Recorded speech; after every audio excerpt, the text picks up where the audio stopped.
Pas shumë ditësh durimi, heshtjeje dhe përpjekjesh për të ruajtur qetësinë, Eliona vendosi se kishte ardhur momenti të ndryshonte qasje. Në shtëpinë e Big Brother Kosova, ajo e kuptoi se jo të gjithë e kuptojnë fjalën e butë dhe se, përballë disa njerëzve, duhej të fliste më prerë, më ashpër dhe pa doreza.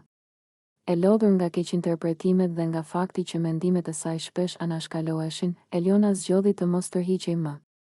Ajo u përball hapur me Labin dhe Klodin, duke u thënë troç atë që i kishte mbetur pezull prej kohësh, me zë të qartë dhe ton të vendosur. Eliona u tha se nuk kishte ndërmend të toleronte më lojra të dy fishta, ironi apo mungesë respekti. Ajo theksoi se nuk është tip që bërtet për vëmendje, por kur flet, pret të dëgjohet. Kur flas qet, nuk më merrni seriozisht. Atëherë mos u çuditni kur e ngre zërin, ishte mesazhi i saj i drejtë për drejtë. Labin e akuzoi se shpesh e minimizon situatën dhe i shmang përgjegjësitë, ndërsa Klodit ja bëri të qartë se nuk do të pranonte më paqartësi në qëndrimet e tij. Ajo kërkoi sinqeritet, jo fjalë gjysmake, jo sjellje që ndryshojnë sipas interesit të momentit. Për Elionën, loja nuk do të thotë të shkelesh mbi ndjenjat e të tjerëve. Ky shpërthim nuk ishte thjesht nervozizëm. Ishte një pozicionim.